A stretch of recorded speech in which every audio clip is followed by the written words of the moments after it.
The world is only an afternoon, the days, us, and a little dog.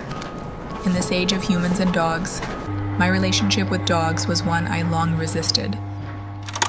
But one day I realized that when it comes to getting through life, dogs are actually better at it than I am. As Haraway writes, humans and animals are not master and pet, nor subject and object, but beings who shape one another through living together. That was true of me and that little dog too. I thought I was slowly learning to accept it, only to realize in the end that it was slowly reshaping me.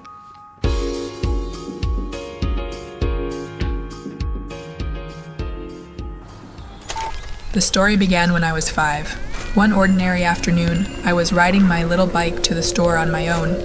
Across the street, a large dog was walking with its owner. I was already a little scared, but I thought it should be fine. Then suddenly, it ran straight toward me. I pedaled as fast as I could, crying and shouting for help. All I could hear was the wind in my ears and the sound of the dog getting closer.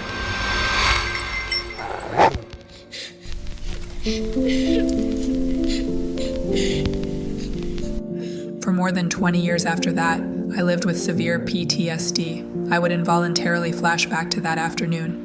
The sound of a bell on a dog's collar could make my whole body freeze, every hair stand on end. Emotionally, I became numb too. I did try once in a while to talk about it, but most of the time, people found it hard to truly empathize. Eventually, I stopped bringing it up. I came to believe that humans were humans, and dogs were dogs. That between our two species, there was something that could never truly be crossed. But you never really know when a relationship you once resisted will start to change you. My younger sister has always loved animals. Even when the whole family disagreed, she insisted on getting a dog. The reasons were simple: extra responsibility, unnecessary trouble, and my own fear. But she didn't give up. In the end, we gave in. Then he came. The first time we met, it wouldn't stop barking at me.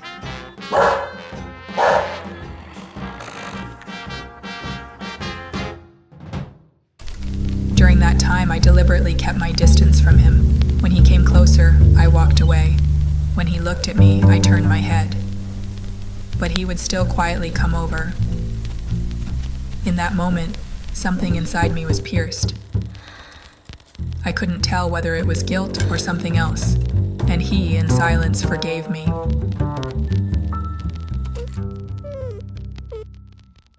The second time I went home, it didn't bark anymore.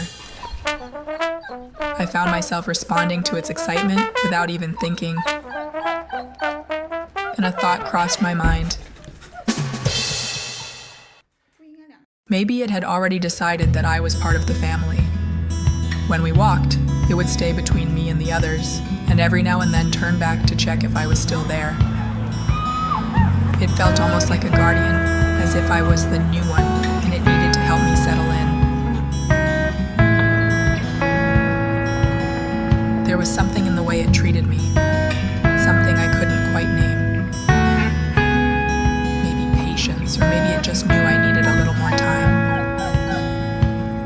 I began to rebuild trust with this species, and I also began to rethink what home really means. I used to think home was about blood ties, about living under the same roof. Later, I came to realize that home is also about giving.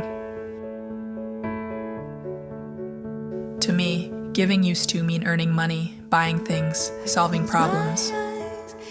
But Lele showed me another kind of giving, more awkward, perhaps, but also more sincere. The simplest kind of waiting and staying by your side.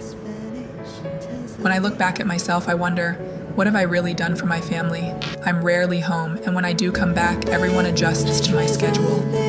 When it comes to giving to this family, I'm honestly not even as good as a dog. I used to think we were the ones who gave it a home, but over time, I started to feel that it was the one that made this home feel whole. And somehow, it made the connection between us softer, more real. I close my eyes and I am by your side.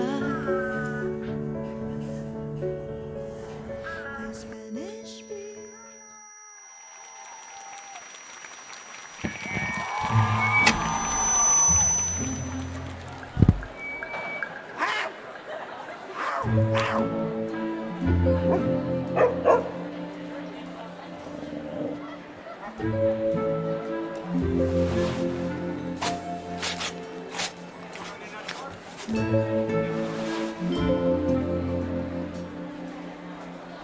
be honest, I had never really thought about this before. For a long time, I was even afraid of dogs. You ask me why.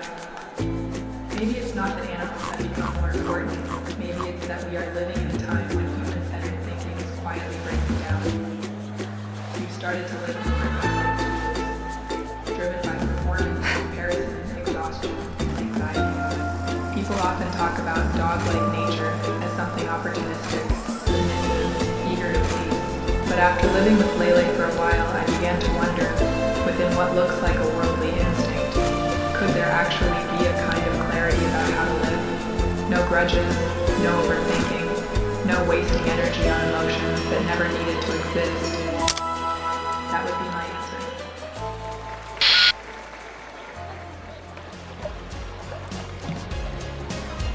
Later, I slowly came to terms with what happened that day.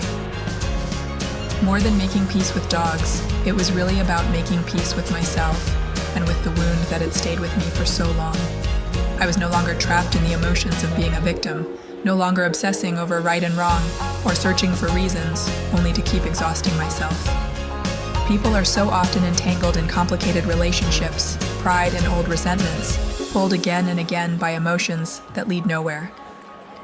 But a dog's way of living, not overthinking, not holding grudges, simply moving with life, is in its own way a kind of deep clarity.